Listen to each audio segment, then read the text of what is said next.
Hello, everyone, and welcome to this episode of Ignition Time. I'm going to share the highlights of a recent press conference with President Biden and some really important, newsworthy comments that emerged from this press conference.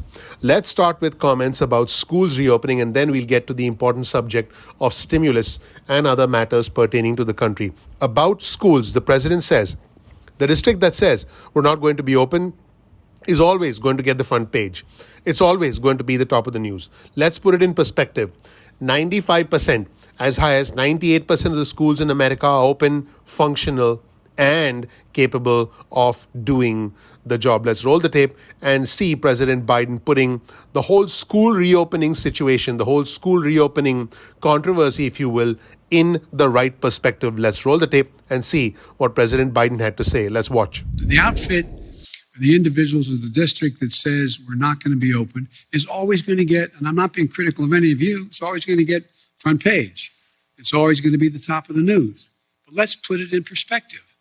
95, as high as 98% of the schools in America are open, functioning, and capable of doing the job. And folks, in what is clearly one of the most newsworthy aspects of this press conference, President Biden, when he was specifically asked about the Build Back Better plan, said, it's clear to me that we are going to have to probably break it up. Let's roll the tape and hear what President Biden had to say. That you made, that you're confident Yes. that major chunks of Build Back Yes. Better can pass. Are you breaking it up? Does that Yes, mean? it's clear to me that that we're going to have to probably break it up.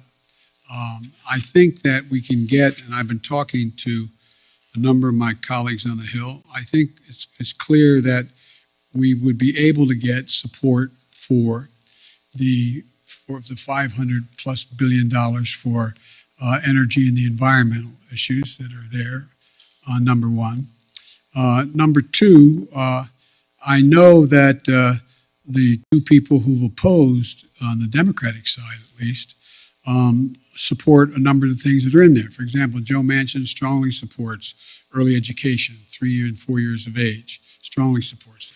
Now, let's emphasize what the president just said, folks. The president said this on the Build Back Better plan. I think we can break the package up, get as much as we can now, come back and fight for the rest later. Let's roll the tape and hear what the president had to say about this. Let's watch. I think we can break the package up, get as much as we can now, and come back and fight for the rest later. Now, folks, in case you're wondering what's actually going to happen with stimulus, I have heard of other news reports when House Speaker Pelosi is going to suggest a smaller, more targeted stimulus. Let me be as clear as I can. I don't believe there will be any more stimulus checks. I do have to emphasize this because a lot of other channels will string you along, making you think that there are more stimulus checks coming. I want to be as clear as I can.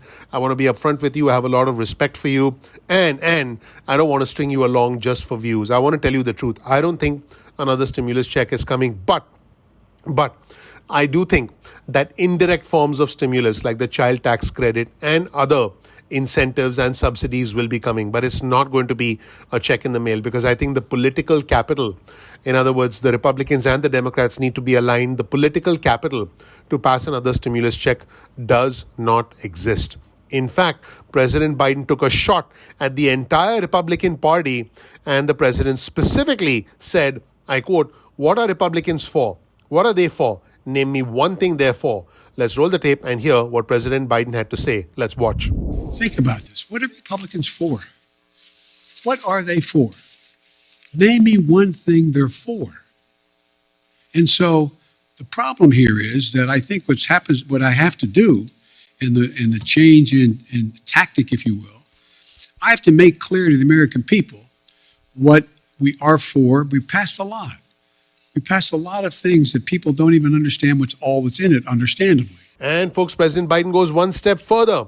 He actually takes a direct shot at former President Trump. He said this, I quote, "Did you ever think that one man out of office could intimidate an entire party where they're unwilling to take any vote contrary to what he thinks should be taken for fear of being defeated in a primary?" Wow. This is as direct as it gets. In fact, this is a reminder to us that many Republican House members said they did not vote to impeach Trump for inciting the January 6th insurrection because they actually feared for their lives and they feared for the lives of their families. This is the truth. Let's roll the tape and see what President Biden had to say about this. Let's watch. Did you ever think that one man out of office could intimidate an entire party where they're unwilling to take any vote contrary to what he thinks should be taken for fear of being defeated in a primary. I've had 5 Republican senators talk to me, bump into me, quote unquote, or sit with me, who've told me that they agree with whatever I'm talking about for them to do. But Joe, if I do it, I'm going to defeat it in a primary. We got to break that. It's got to change. So where do you stand with all of this? Do you think the Build Back Better agenda should be broken down into small pieces? And if it does, is it likely to be passed? Again, I want to be as clear as I can. I don't think we will see another stimulus check, and I want you to have the right information. Do you agree with President Biden that a majority of schools are open? And here's the big one. Do you agree with President Biden that former President Trump is intimidating the entire Republican Party and they're actually fearful of him? In some cases, are they fearful for their lives and the lives of their families? And in what is probably the most direct shot at the entire Republican Party, do you agree with President Biden when he says, I quote, "What are Republicans for? What are they for? Name me one thing they're for." Do the Republicans actually stand for anything? And by the way, to round off this episode of Ignition Time, let's feature undeniably the leader of the Republican Party. Whether you like him or not, it is former President Trump. In fact, former President Trump was specifically asked by Newsmax what Republicans should do first if they retake Congress.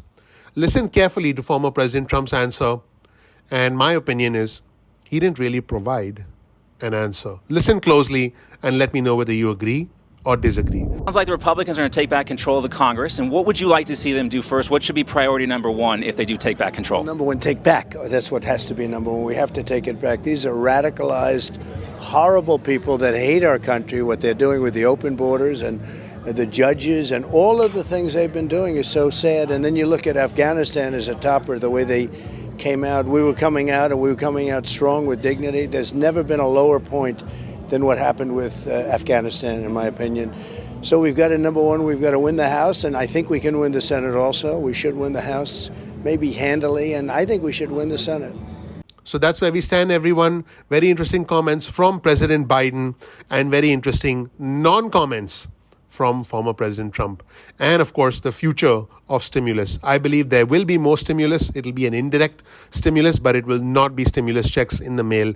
And regardless of what happens, we are not going to see the kind of stimulus we saw in the past. Thank you so much for watching. Please click like, please click subscribe, please enable notifications. I appreciate you. I'm looking forward to seeing you in the next episode of Ignition Time. Take care. Bye.